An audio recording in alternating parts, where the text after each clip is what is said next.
We're actually going to start off with some UFC 226 news, and I would not otherwise be mentioning this were it not for the WWE tie-in here. The Universal Champion, who has been missing for quite some time now and cannot be bothered to appear on WWE television, decided to show up and make an appearance at UFC 226 last night, looking very sharp in his suit. There was no fruit roll-up belt with him, but he was cage side for the main event, where Daniel Cormier defeated Stipe Miocic, knocked him out to become the new UFC heavyweight champion. And after the fight was over, Cormier was cutting a promo. He grabbed the microphone out of Joe Rogan's hand, said, "Joe, I got something to say here." And he proceeded to call out Brock Lesnar, who, of course, was waiting. He happened to be there waiting to enter the cage. So he scurried up the steps and he got into the octagon. And the first thing he did was he gave Cormier a shove. Very unsportsmanlike of him. And Cormier was just cutting this promo on him and saying, "You can shove me now, I'll put you to sleep later." And everybody was a big fat smile on Joe Rogan's face, even though Rogan is, I've heard him in the past be the first one to sort of put down. I don't get the sense he likes the mixture of the MMA stuff and the wrestling stuff. I think he's probably got a respect for the wrestling stuff. He doesn't strike me as somebody who's a big fan of it. But he had this big fat smile on his face, ear to ear. And then Lesnar got the microphone. There's no Paul Heyman there to talk for him. And actually, Brock is a lot better in this environment. When he was in UFC previously and he was the champion, and he'd have to do those post-fight press conferences and the pre-fight stuff, he was fine. He was fine, and he could talk as good as anybody. It's just something about him in wrestling. He needs somebody there to speak for him. But here, he's fine. And he grabbed the microphone. He felt like he was in his element, and he proceeded to insult a bunch of the other heavyweight fighters. He said, I think it was Francis Gano or whatever, one of the other fighters, called him a piece of shit. He called Miocic, who just lost this fight, and had been revered as one of the best heavyweights in the world, calls him a piece of shit. And then he proceeds to say, "DC, I'm coming for you, motherfucker." And then he shoves the microphone back into the camera. And that whole "DC, I'm coming for you, motherfucker" line sounds like something Stan Lee would say. But in this case, it was a different DC that he was referring to. And so they certainly made you think that next in line for a championship fight would be Brock Lesnar. And no doubt that would be big box office. That would be a huge fight. I saw a lot of tweets and rumors and reports online that this was being set up for the November 3rd UFC show at Madison Square Garden, which is kind of being looked at as their 25th anniversary celebration. Brock Lesnar will not be fighting at Madison Square Garden in November. He will not be fighting at Madison Square Garden anytime in 2018 unless it's with WWE. Because he still has to serve out about 6 months of his suspension from his last stint in UFC where he got popped on a violation.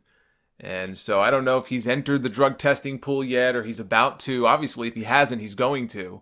But all these reports and speculation about him fighting at the Garden in November is all very premature. He will not be fighting. The earliest that he could possibly fight would be the end of January of 2019. So if there is going to be a Brock Lesnar-Daniel Cormier fight, it's not going to be for many, many more months. So UFC fans can get used to what we're all used to here in WWE. So, you look at this and if you're a wrestling fan and maybe not much of an MMA fan, you probably look at this and it just kind of sickens you in a way. Here's a guy who's had a stranglehold on this championship now since April of 2017, right? One of the so-called top titles in WWE. And this guy is basically, had it up on his mantle since April of last year. It is now July of 2018. He is the Universal Champion. I don't even know what that means anymore. What does that mean to you? Doesn't mean anything to me. Top champion on Raw now for some time has been the Intercontinental Champion. Seth Rollins, I thought, was holding down the fort quite well before he dropped the belt to Dolph Ziggler, and he and Ziggler now are going back and forth having great matches. For all intents and purposes, that is the de facto top championship on Raw. Certainly feels a lot more special lately than the Universal Belt does. The Universal Belt is completely unnecessary.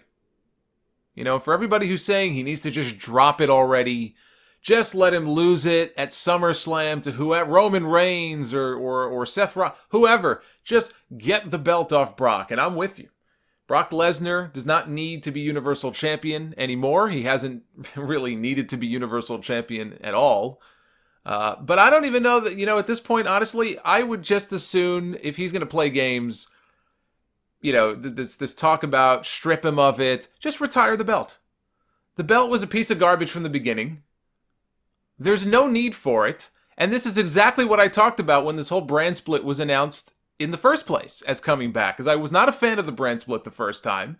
In concept, I think it could work. But WWE is not good at doing this sort of thing. They were not good at a brand split the first time. And I don't know why people thought this would be any different. Does it give opportunities to some people? Yes, it does. There are pros and there are cons. But I told you this was going to happen. Look at the way they're treating the WWE Championship. I was going to go on a rant about this later. I may as well talk about it now. AJ Styles has been WWE Champion for some time. You think he's headlining Extreme Rules?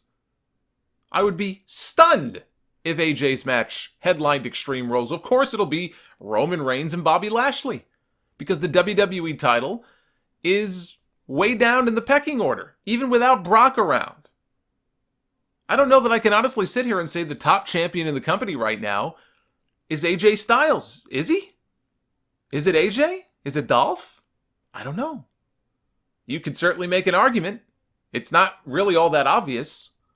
I mean, before long, how long you think it'll be before we're right back to where we were all those years ago where, AJ Styles is making a special appearance on Raw. Raw is now a Raw SmackDown Super Show. AJ's defending the championship in the opening match, in the opening segment on Monday night. That's exactly what happened with the World Heavyweight title. Back when guys like Alberto Del Rio had it. That's where we're headed. The whole thing is a colossal joke. I would just as soon retire the title. Just get rid of it. Now, Brock supposedly has one match left on his contract. Nobody knows for sure. Brock knows. Vince McMahon knows. Maybe Triple H knows. But the belief, he's got one appearance, one match. I don't know how his contract is structured. Does it go by match? I mean, they're not real fights. Does it go by appearance? Whatever he's got left on his contract, there's not a whole lot left. And I'd love to see him go to SummerSlam and drop the championship in the middle of the ring to somebody like Seth Rollins or even Braun Strowman, who has, the Money in the Bank briefcase.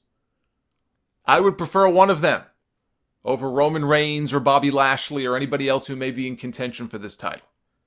That would be the ideal scenario. Seth Rollins slays the beast. He's the most popular star right now, arguably, in the company. Certainly on Raw. Failing that, there is absolutely no reason for this guy to hold this championship hostage anymore. And it's not even Brock. It's not real.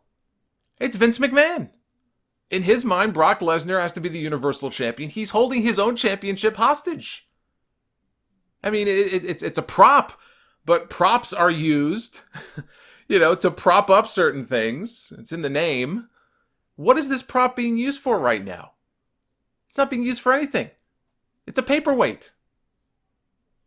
And, there are going to be people who say, well, you can't take the championship off of him now because this is great. This great potential crossover here. The WWE Universal Champion is wrestling the UFC Heavyweight Champion. Hey, maybe Cormier will make appearances on Raw. He won't. But hey, maybe he will. Doesn't matter. Who cares? He needs the championship, Brock does, for this. You could do all of those things. Hey, I hope they do crossovers and it brings in new fans. Great. It could be exciting. It may be the most real thing that we see on WWE television in a sea of comedy and garbage that we're spoon-fed every week. I'm not saying it can't be exciting. We'll see what, I look forward to seeing what they may do together. But Brock Lesnar does not need to be the Universal Champion for this, for anything else. By the time SummerSlam rolls around, either retire the title or let him drop it in the middle of the ring and move on. If they want to re-sign Brock, I think there's still value there in some big matches. I'm not against the idea of them keeping Brock around for another 2-3 years. But this thing about him being the champion and them being, unable to really build anything around that, around that title, like I said, maybe they should just retire the title. Focus on the IC title. Build that thing up. Or just get that fucking thing off of him. But he cannot be champion beyond August. This has to stop. This just has to end. And then he can go, play in the octagon and do whatever he wants. But it's a joke at this point. I am with all the people who are very frustrated by this whole, notion of this guy basically holding this championship, hostage on this show.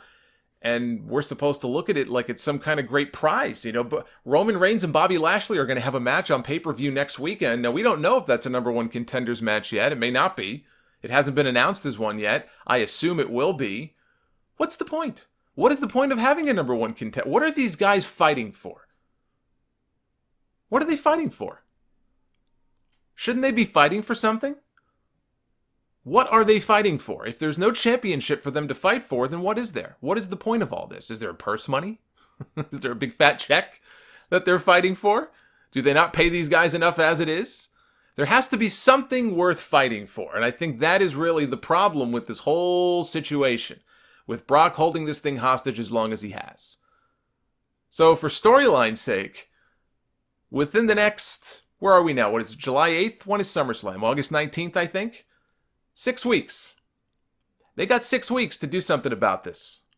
Because this can't go on much longer.